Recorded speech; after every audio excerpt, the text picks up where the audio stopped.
یہ ظالمانہ حکومتیں جو ہمارے سر پر آج منڈلا رہی ہیں، یہ دجالی نظام جو پیدا ہو چکا ہے، یہاں سب چیزوں پر اٹیک ہے، سب چیزوں پر اٹیک ہے. آپ یہ مت سمجھنا کہ یہ صرف ہماری مسجدیں گرا رہے ہیں یا ہماری خانقاہوں کو پامال کر رہے ہیں، بلکہ ماسٹر پلاننگ کے ساتھ تمہاری نسلوں کی تباہی کا انتظام ہو چکا ہے. ماسٹر پلاننگ کے اعتبار سے ایسے کہ یہاں پر باضابطہ ایجوکیشن منسٹر اسی کو بنایا جاتا ہے جو سخت قسم کا تعصب پسند ہو، تمہاری تاریخ کو توڑ مروڑ کر کے تمہارے اسکول کے سلیبس میں ایسی چیزیں ڈال دے کہ بچہ کچے دماغ میں پڑھتے پڑھتے یہی سمجھ جائے. آج حالات ایسی ہی ہیں. 10-20 سال پہلے جا کر کے آپ اسکول کے نصاب سلیبس کی کتابیں اٹھا کر کے پڑھیں، اس میں حضور صلی اللہ علیہ وسلم کے نام پر چیپٹر ہوا کرتا، صحابہ اکرام کے حضرت عمر فاروق کے نام پر چیپٹر ہوا کرتا تھا. کوئی نہ کوئی ٹیکسٹ بک میں آپ کو مل جائے گا. آج تو ہے ہی نہیں.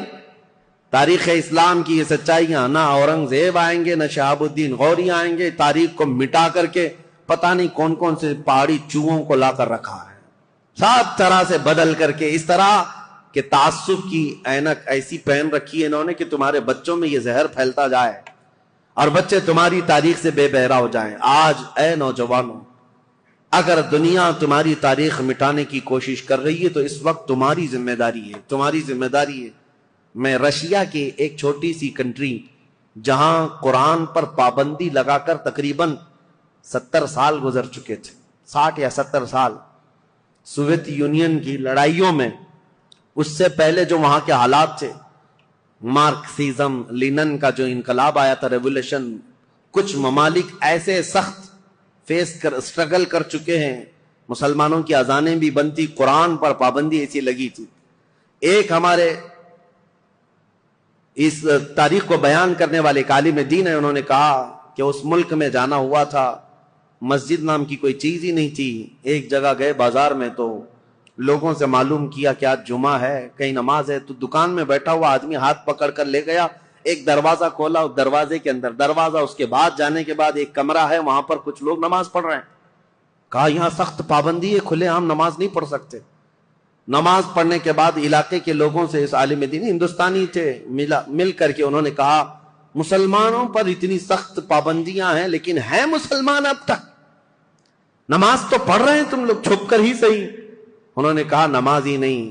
ایک بچے کو انہوں نے سامنے کیا، ایک بچہ تھا تقریباً وہ 12 یا 13 سال کا، کہا یہ قرآن پڑھ سکتا ہے؟ تو وہ ہنسنے لگے، کہا قرآن پڑھ نہیں سکتا بلکہ یہ پورا حافظ قرآن ہے. یہ عالم دین کہتے ہیں میں اس کو جگہ جگہ سے قرآن پوچھتا رہا اور وہ قرآن زبانی سناتا رہا. ایسی جگہ پر جہاں اذان پر پابندی ہو، جہاں قرآن رکھ نہیں سکتے، ایک بچہ حافظ قرآن ہے. انہوں نے پوچھا کہ بیٹا یہ حفظ قرآن ایک باضابطہ مدرسہ لگتا ہے ہمارے ہاں، باضابطہ انوائرمنٹ چاہیے، پھر جا کر کوئی حافظ قرآن بنتا ہے، تم ایسی جگہ پر کیسے بنے؟ وہ کہتا ہے بس میں اپنی دادی سے سن سن کر حافظ قرآن بناؤں، میری دادی حافظ قرآن. میں یہ مثال صرف اس لیے دینا چاہتا ہوں، اسلام پر چاہے جیسے ہی سخت حالات آ جائیں، اسلامی سپاہیوں نے اپنے بچوں میں اسلام نسل کرنے کا جب بیڑا اٹھا لیا ہے، دنیا کی عظیم طاقتیں بھی اسلام کو کچھ نہ کر سکی. آج وہ ذمہ داری تمہیں اٹھانے کی ضرورت ہے.